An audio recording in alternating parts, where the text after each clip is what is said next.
All right, good morning, everyone. Once again, good to see you all on Facebook and on Zoom. This is our final week for seminar presentations.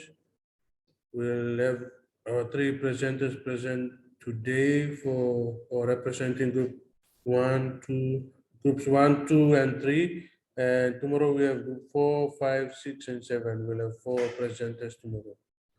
So we thank everyone for the attendance and for your participation as well over the past few weeks. As you can see in your grade book, I've tallied and marked all your participation, and marks are out of 24. And this week will be the last week for participation number 5.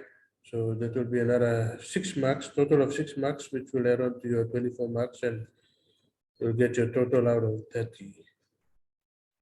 Okay, so we will begin our presentation now. We have 3 presenters for today. We will start with Ms. Tuna, who will be sharing an answer to the assigned question on behalf of Group 1.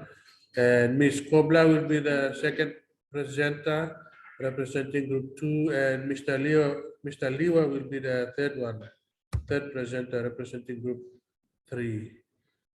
So without further delay, we give this opportunity to Tenali to share with us an answer to a assigned question.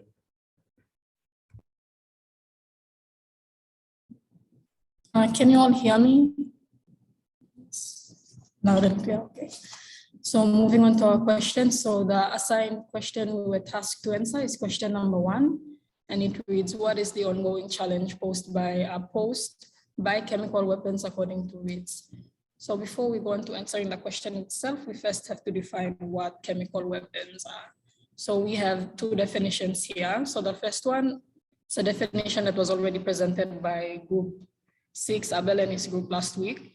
It's according to the Organization for the Prohibition of Chemical Weapons. So they define it as a chemical used to cause intentional death or harm through its toxic properties. So that's the first definition. So our second definition, we got from Britannica. So they define chemical weapons as any or several chemical compounds, usually toxic agents that are intended to kill, injure, or incapacitate enemy personnel. So chemical weapons were around since ancient times, but only became known as weapons of mass destruction when they were introduced to modern warfare in World War I.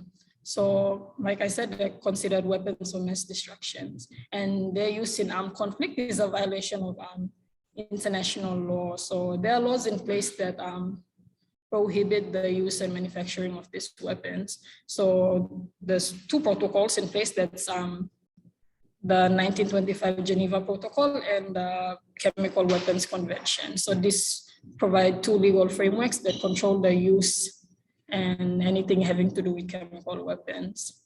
So with all of this in mind, we can now answer our question. So the current ongoing challenge posed by chemical weapons is it would have to be trying to disarm all nations of the use of chemical weapons. Although the use of these weapons have greatly diminished, a few states are yet to concur with 2 of these international protocols. So that would have to be our answer to question 1.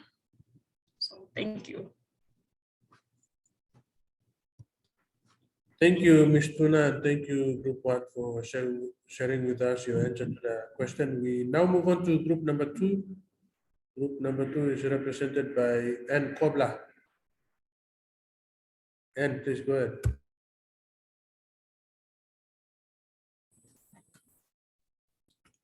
Hi everyone, can you all hear me? All right, so I will be representing the Group 2, and our question is, how does Bali describe population movement as a security issue? So firstly, I will define population movement. According to Aeronet 2009, population movement is any migration of significantly number of people inhabiting a country or area. So how did population movement has come to be seen as a security issue? According to Bali 2008 in Paul D. Williams Security Studies, an introduction, over the last decades, there has been numerous events around the world which has sparked the concept of the concept of population movement as security issue. Terrible events such as the 9/11 attack in USA, the Madrid bombing in 11th of March 2004 in Spain, and London tube bombing in 7 July 2014 were caused by temporary or illegal immigrants from other countries. As such, it posed a threat to the countries that receive immigrants. Therefore, countries around the world treat migrants differently according to their national security policy, because as we know, a state's role is to protect its citizens. And such is the case where we have studied the Tampa Arthur case in Australia, where Nauru and Manus Island were used as a refugee camp to contain the various migrants, is a clear example of how Australia as a state view population migration as a security issue.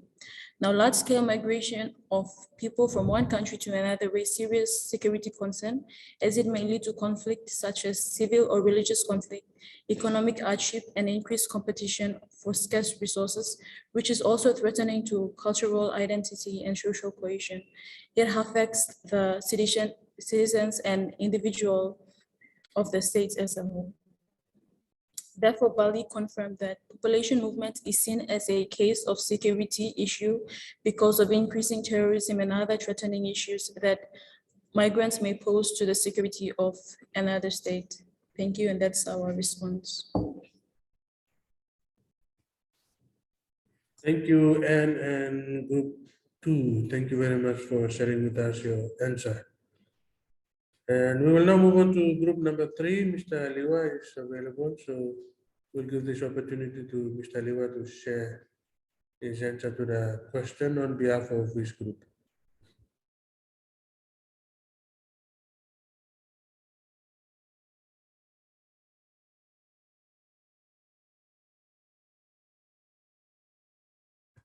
Mr. Liwa, you're on mute.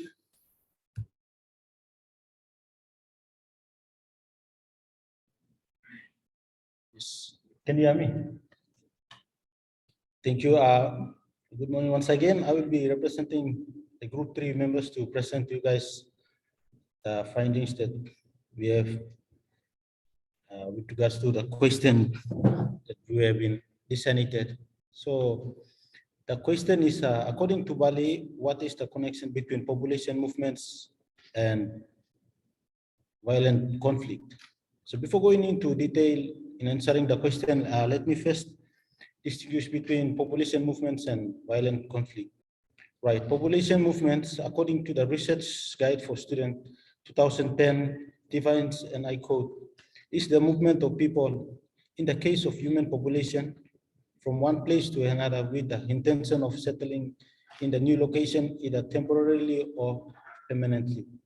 The movement can be internal within the borders of the country or other object, political geography, or international.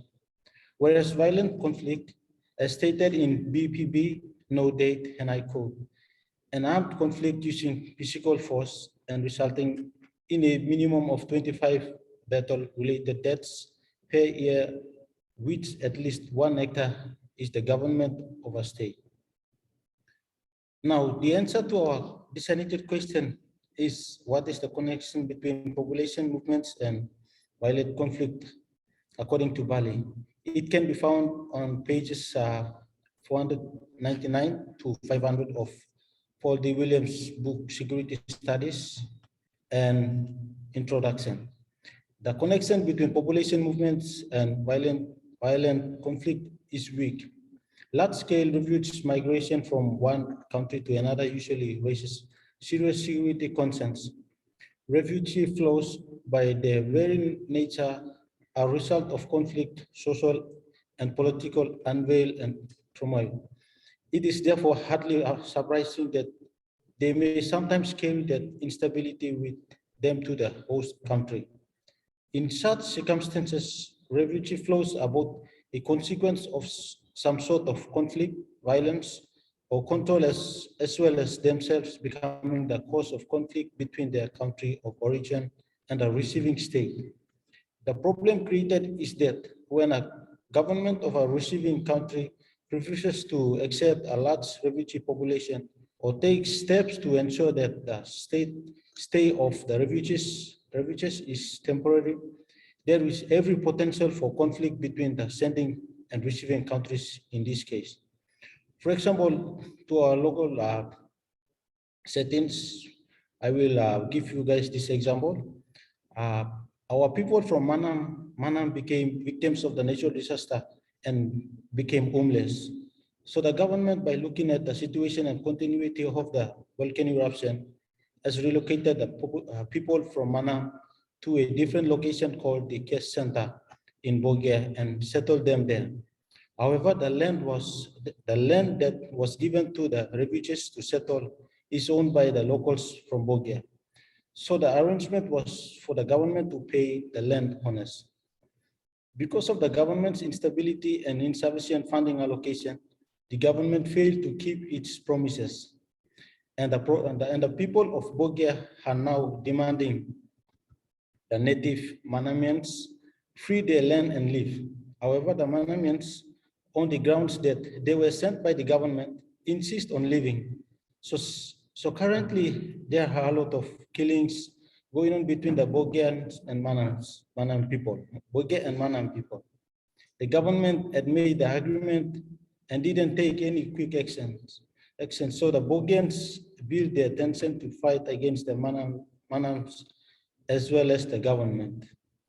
Therefore, the movement of people from Manam to Bogia are the root cause of the violent conflicts. All in all, the idea of Bali was to say that whenever people move from one destiny to another, for any reason, it always creates a problem between the migrant and the receiver or the host of that country. Thank you, and this is what our group 3 members have prepared. Thank you. Thank you, Group 3 and Mr. Liwa, and a really good example. It's connected to what Ken shared with us and our case study in year 3 for the International Law Unit in reference to the Pacific Solution and Operation Sovereign Borders. Okay, so we'll stop here. We'll stop here. If you have any questions or comments for our 3 presenters, please use this time to post on our discussion forum and share with us your questions and comments so I can tally them up. But we'll stop here, and I want to thank all the participants on Zoom, Anska and Caro, Ms. Bondo, Ms. Tukiki, Mr. Rudolph, and Stephen, Mr. Manoa for joining us, and our presenters, 3 presenters, and those also watching via Facebook. Thank you for your likes and for your reactions. I can see some likes and love and all that there. So that's good. Good. Thank you for sharing your love. So that brings us to the end of our presentation. You have roughly around 39 minutes to share your comments and your questions on our discussion forum. So we look forward to tomorrow. Tomorrow we have 3 or 4 group members representing group 4, 5, 6, and 7.